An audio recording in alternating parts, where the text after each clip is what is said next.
रूस ने फरवरी 2022 में यूक्रेन पर हमला किया था। इसके बाद से लगातार दोनों देशों के बीच युद्ध चल रहा है। यूक्रेन में युद्ध से भारी तबाही हुई है तो पश्चिमी रूस के शहरों पर भी लगातार ड्रोन से हमले हो रहे हैं।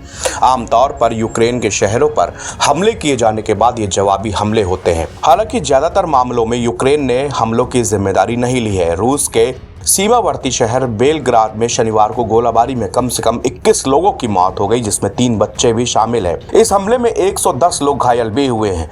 रूसी पदाधिकारियों ने इस हमले के लिए यूक्रेन को जिम्मेदार ठहराया है। बेलग्राद में हुए हमले से एक दिन पहले रूस ने यूक्रेन पर 18 घंटे तक हवाई हमले किए थे, जिसमें 41 आम नागरिकों की मौत हुई थी। इसके बाद यूक्रेन की सीमा से लगे बेलग्राद में भी भयंकर गोलाबारी हुई है। यह हमला रूस के 22 महीने पहले यूक्रेन पर किए गए आक्रमण के बाद से उसकी जमीन पर सबसे घातक हमलों में से एक है। मॉस्को की सेना ने शुक्रवार को यूक्रेन में 122 मिसाइल और दर्जन ड्रोन हमले किए, जिसे वायुसेना के एक अधिकारी ने युद्ध में अब तक का सबसे बड़ा हवाई हमला करार दिया था। इसके बाद बेलग्राद के गवर्नर ग्वादकोव ने बताया कि बेलग्राद पर किए गए हमले में 3 बच्चों समेत कम से कम 21 लोगों की मौत हो गई और 110 लोग घायल हो गए। बेलग्राद से हमले के बाद आई तस्वीरों में जलती गाड़ें, क्षतिग्रस्त इमारतों से निकलते काले धुआं का गुबार देखा जा सकता है और हवाई हमलों का सायरन भी वहां पर सुनाई दे रहा है।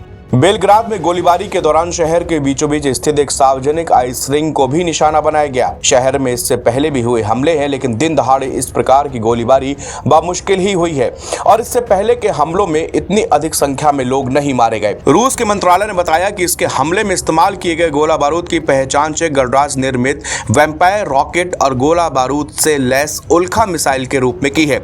मंत्रालय ने इसके अतिरिक्त कोई जानकारी नहीं दी। मंत्रालय ने सोशल मीडिया पर जारी एक बयान में कहा कि अपराध को बख्शा नहीं जाएगा। इससे पहले शनिवार को रूस के अधिकारियों ने देश के मॉस्को, ब्रियांस्क, ओरियोल और कुर्स्क क्षेत्रों में हवाई क्षेत्र में 32 यूक्रेनी ड्रोन को मार गिराने की सूचना दी थी। पश्चिमी रूस के शहरों में मई के बाद लगातार ड्रोन हमले हो रहे हैं और रूस के अधिकारी इसके लिए यूक्रेन को जिम्मेदार बताते हैं। यूक्रेन के अधिकारियों ने रूसी क्षेत्र और क्रीमिया प्रायद्वीप में हुए हमलों की कभी जिम्मेदारी नहीं ली, लेकिन यूक्रेन के शहरों पर बड़े हमले किए जाने के बाद रूस के खिलाफ हवाई हमले किए गए हैं। एक दिन पहले रूस ने यूक्रेन को सबसे बड़ा झटका दिया था। रूस ने फरवरी 2022 में युद्ध शुरू होने के बाद से सबसे बड़ा हवाई हमला किया था। यूक्रेन के अधिकारियों के मुताबिक 158 हवाई हमले किए गए थे। रूस ने इस दौरान 122 मिसाइल और 36 ड्रोन फायर किए थे। इसमें कम से कम 13 नागरिकों की मौत हुई थी।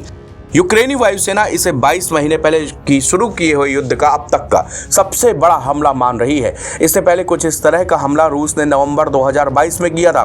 तब उसने यूक्रेन के खिलाफ 96 मिसाइलों से हमला बोला था। यूक्रेन के सैन्य प्रमुख वलेरी जालुजानी ने कहा कि यूक्रेनी एयरफोर्स ने रात भर में 27 मिसाइलों और 27 शहीद ड्रोन को हवा में नष्ट कर दिया। एनबीटी ऑनलाइन की रिपोर्ट।